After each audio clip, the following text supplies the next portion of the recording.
بجد لو قلت لكم انتوا وحشيني قد ايه انا مش هقدر اعبر. انتوا بجد وحشيني قد ايه.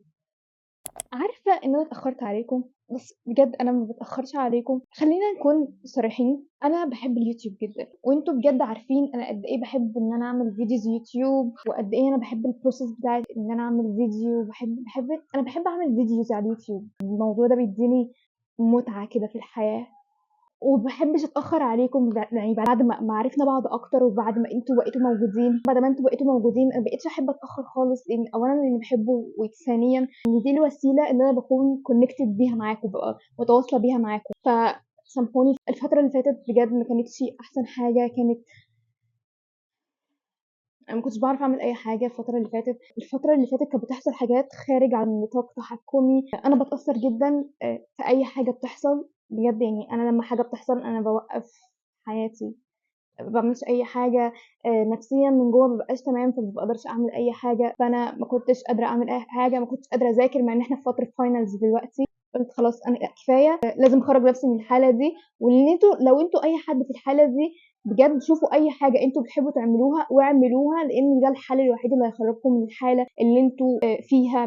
مش كويسين نفسيا، مش كويسين من جوه. دي الحاجه الوحيده اللي هتخرجكم، هي ان انتوا ترجعوا تعملوا حاجات انتوا بتحبوها، لان ده اللي هيقومكم، وده اللي هيديكوا دافع ان انتوا تبداوا من جديد. حتى اصلا في فلوج هينزل بعد ده على طول، يعني مش هستنى.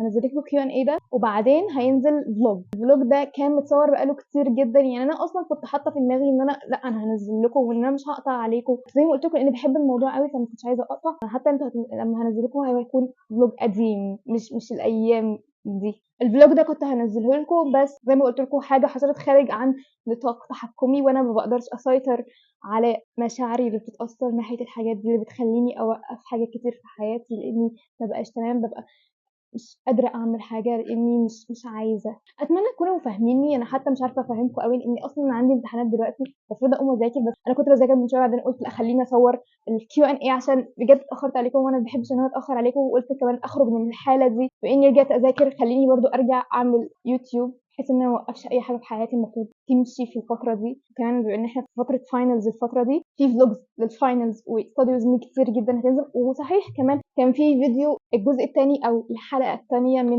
سلسله The Best Version of Yourself كانت هتنزل، بس زي ما قلت لكم حصل حاجات فوقفت كل حاجه. فقولوا لي لو عايزين ينزل الفتره دي، بس انا حاسه ان الفتره دي فتره امتحانات، فمش هتكونوا فاضيين ان انتوا تشوفوه.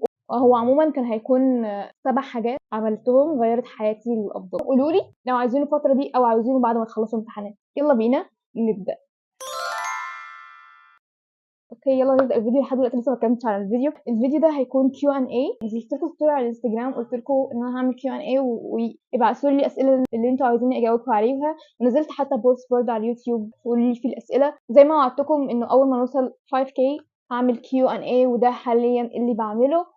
فيلا نبدا. في اسئله كتير جدا بتتسال لي، لاني عمري ما عملت كيو ان اي قبل كده، وكنت دايما بحب حاله اي حد حتى يخش يسالني على انستجرام كنت اقول له لا استنى هقول في اليوتيوب، يعني اسئله عن نفسي، لاني كنت حابه حاله اللي هو الغموض اللي انا عايشه فيه، انكم ما تعرفوش حاجه عني، وان انتوا عايزين تعرفوا بس قلت لا خلينا نعمل شويه اسئله. برضو مش هقول كله بصراحه، لاني برضو بقول لكم انا بحب الغموض، مش عارفه ليه بحب ده، بس انا بحب ده. يلا نبدا اول اسئله. اوكي خلينا نقول البيزكس، الحاجات اللي معروفة، اللي هي معلومات عامة. انا اسمي خلود يسري، عندي 20 سنة. تاني سؤال، عندك اخوات؟ عندي اخوات، عندي اخت واخين، انا الكبيرة فيهم، انا اكبر واحدة. آه، اكتر سؤال، السؤال ده اتسألته كتير جدا، تدرسي ايه؟ بحبك قوي، وانا كمان بحبك جدا يا مريم. انا في كلية تجارة. اللي بعديه، تدرسي ايه وناوية تشتغلي حاجة لها علاقة بدراستك ولا لأ؟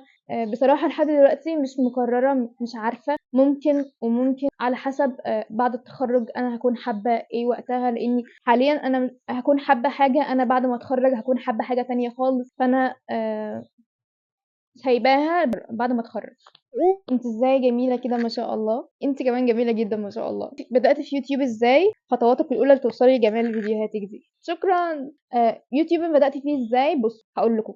في الأول خالص أنا كان نفسي أفتح channel على اليوتيوب من وأنا في إعدادي، كنت باتفرج على اليوتيوبرز واللي هو أنا مبهورة، وكان نفسي جدًا إني أعمل channel على اليوتيوب. حتى جه يوم اللي هو أنا هاعمل، وقُلت لصاحبتي وأنا جاية من درس فرنساوي أنا هافتح channel على اليوتيوب، أنا باحب اليوتيوب جدًا وبجد نفسي أفتح channel وأنا هافتح الchannel. قالت لي يالّا، وهي بتحب الmakeup جدًا، قالت لي هنقعد نعمل tutorials makeup ونبقى مع بعض وكده. فكان الموضوع كان لذيذ خالص وقعدنا نهزر وقتها. حتى عندي فيديو بجد يعني ده حاجة ليها علاقة بالmanifestation، إني باجرّب إني أعمل فيديو على الموبايل، فيديو اليوتيوب يعني، وإني هابدأ يوتيوب. آمم سبحان الله. وبعدين اللي وقّفني إن أنا خُفت وقُلت لأ، أنا ما عنديش حاجة أبدأ بيها، ما عنديش كاميرا، ما عنديش أي حاجة. بعدين جيت في الجامعة، لمّا دخلت الجامعة كنت محتاجة جدًا إني أعمل حاجة باحبها أوي، ولسه في دماغي موضوع اليوتيوب ده، نفسي بجد أعمله. لقيت نفسي مرّة واحدة بقيت أشوف videos تعلّمني، أتعلّم من هنا، أتعلّم من هنا، أبدأ إزاي أتعلّم شوية، شوية في الediting لحد أمّا بدأت. نِفْسِك توصلي لإيه؟ أنا حاليًا مش متأكدة أنا نِفْسي أوصل لإيه، لإن أنا مثلًا حاليًا أنا عاوزة أوصل لحاجة معيّنة، بعدين هالاقي الحاجة المعيّنة دي اتغيّرت وبقيت عايزة أوصل لحاجة تانية. فأنا مش متأكدة بجد أنا عاوزة أوصل لإيه، بس اللي نِفْسي أوصل له هي تكون حاجة كبيرة جدًا بصراحة، بس أمّا أوصل لها هاشاركها معاكم. اسم الapplication اللي بتعملي بيه الedit بتاع الفيديوهات، أنا باستخدم application اسمه Velo، ما أعرفش أنا بانطق اسمه صح والّا لأ، بس أنا هاحط لكم اسمه هنا. ده اللي باستخدمه في الediting بتاع الفيديوز. اتعلمت إنجليزي إزاي؟ بُصّوا، هي ما فيش طريقة محددة، يعني ما فيش طريقة محددة أقول لكم عليها أنا اتعلمت بيها إزاي، بس هاقول لكم إيه اللي حصل معايا، والموضوع أنا بقيت عاملة فيه كده إزاي. أنا طول عمري مدارس حكومي، أنتم عارفين طبعًا مستوى الإنجليزي في المدارس الحكومي عامل إزاي. في مدرسين بيبقوا شاطرين بصراحة، في مدرسين بيبقوا كويسين، بس معظم المدارس الحكومية ما بيكونوش أحسن حاجة في إنهم يعلموا إنجليزي. الموضوع عشان تكون كويس في الإنجليزي لازم يكون جاي من جواك. كنت باروح عند مدرس إنجليزي من وأنا صغيرة، كان بيخلّينا نتنافس فيما بيننا ما بين الطلاب اللي في الدرس، منافسة لذيذة جدًا في إن إحنا نحفظ كلمات أكتر.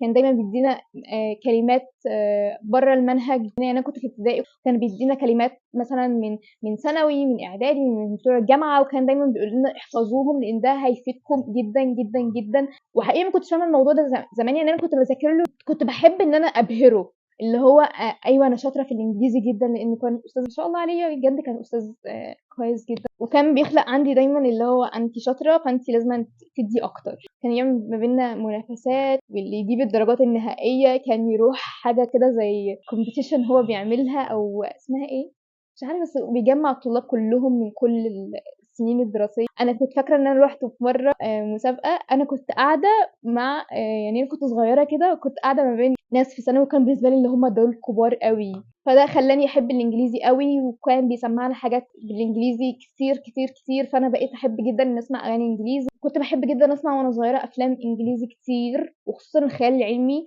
وكنت مش عارفة ليه كنت وأنا صغيرة كنت شايفاهم بقى اللي هُم دول ناس جامدة جدًا، الناس اللي في الأفلام دول، وأنا عايزة أبقى معاهم. فأنا لمّا أتكلم إنجليزي زيّهم فأنا خلاص أنا كده معاهم. فكنت باحاول دايمًا إني أتعلم أكتر، وإني أتكلم أكتر إنجليزي، وإني أسمع أغاني أكتر بالإنجليزي. ومؤخرًا بقى لمّا بدأت الجامعة بقيت أقرأ إنجليزي أكتر، فده برضه القراية بالإنجليزي برضه بتفرق كتير جدًا. أنا فاهمة إن المدارس الحكومية معظمها الإنجليزي بتاعهم مش كويس، بس أنت لو شاطر، يعني أنا دايمًا كنت باحب أورّي المدرسين الإنجليزي بالذات معايا اللي عندي في المدرسة، اللي هو أنا أهو أنا شاطرة وأجاوب على كل أسئلتهم، عشان أورّيهم فأنا شاطرة، فيعرفوني فيبدأوا يعملوا جوايا حالة تنافس إن أنا عايزة أورّيهم لأ أنا أشطر، ومتوقعين مني الحلو دايمًا أو الأحسن دايمًا، فأنا أبقى لازم أشتغل على نفسي أوي في إني أورّيهم الأحسن. بس الإنجليزي بالذات يعني كنت باحبه أوي من وأنا صغيرة، فده الموضوع يعني. بتعرفي تتعاملي إزاي مع كلام الناس؟ الموضوع ده أنا لو اتكلمت معاكم فيه هاقعد أرغي كتير، أنا حاسة أصلًا إني رغيت كتير بصراحة، عشان ما باحبش الكلام، فما باحبش الرغي.